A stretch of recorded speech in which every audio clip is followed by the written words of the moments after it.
This is the problem. We have been told that to-do lists are the ultimate productivity tool. But what if this system that is designed to help us achieve more is actually the problem and the reason why we are stuck? Then how do you fix it? In this video, I will reveal a method that will transform your to-do list into a tool that works for you so you can finally break free, get more done with less effort. So let's dive into why your to-do list isn't helping you. First, let's look at overwhelm. Overwhelm is the silent productivity killer. When you have a long, never-ending list of tasks, it's like you are staring at a mountain you are not sure you can climb. And what happens next? You freeze, you don't know where to start, and you end up doing nothing. Sounds familiar? But here is the kicker. It's not just the length of your to-do list that's the problem. There's something else that is holding you back. And it's one of the biggest myths in productivity. What is that? It's prioritization. When everything on your list feels urgent, nothing gets done. You're scrambling to handle tasks that might not even be important. And here is where it gets tricky. Without a clear method to sort your tasks by importance, every single one of your tasks feels like an emergency. Everything feels urgent. So you are busy, but you are not really being productive. But why does that happen?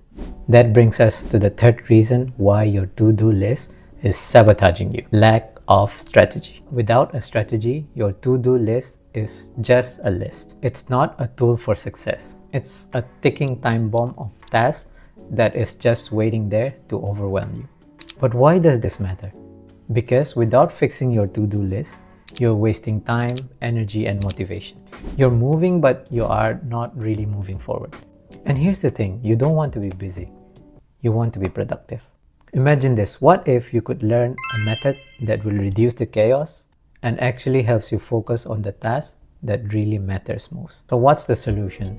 Now that we have uncovered the problem, let's talk about what to do instead to fix your to-do list. First up, meet the rule of 3. Instead of filling your list with a million things to do, just focus on 3 things to do in a day. Just 3. That's it. Let me explain. The rule of 3 forces you to prioritize and it keeps your day focused. You see, it's about quality and not about quantity. So what happens if you are done with the 3 tasks for the day?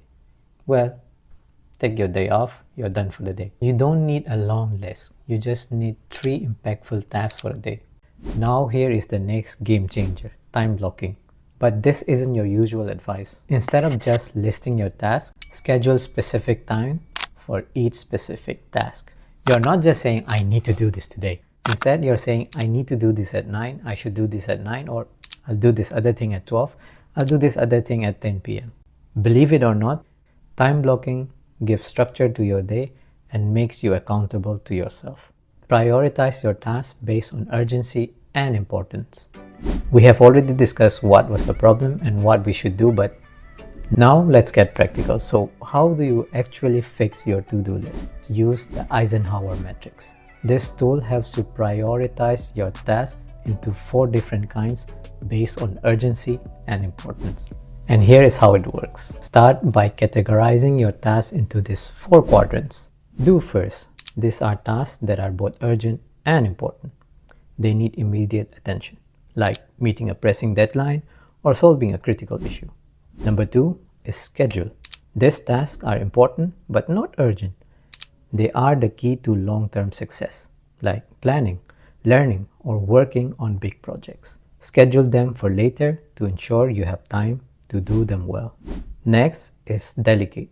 These are tasks that are urgent but not important.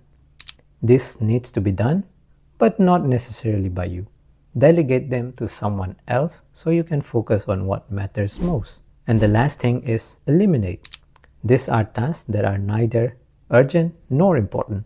They're distractions like unnecessary meetings or promotional emails or excessive scrolling on social media. Cut them out. Now step 2 is to take action based on the Eisenhower Matrix. But before we do that, so far if you're enjoying this video, please click the like and subscribe button. That will help me out to create more content like this. Let's continue. So how do we take action based on the Eisenhower Matrix? It's very simple. For tasks in the do first quadrant, tackle them immediately. These are your top priorities for the day. And for scheduled tasks, block out specific times on your calendar to work on them. This prevents them from becoming urgent later. And for delegate tasks, identify someone who can take them off your plate. Whether it's a colleague, a member of your team in a school project, or a tool, do not hesitate to pass this along. And finally, for eliminate tasks, be ruthless. If they are not adding any value, they do not belong on your list. And step 3 is to use technology and apps to supercharge your Eisenhower Matrix. Apps like Notion, Trello, or there are hundreds of tools out there that can help you organize things for your projects or whatever you need. And even if you don't want to download any apps or whatever, you can still use your iOS calendar, you can use Google Calendar, or just a pen and paper to do all of the things you want to plan out. But as I said, if you want to supercharge it, Notion is great for flexibility. You can create a digital Eisenhower matrix, add tasks, and even include notes or deadlines. Also, Trello works well if you prefer to drag and drop interface for visualizing progress, and hundreds of apps out there.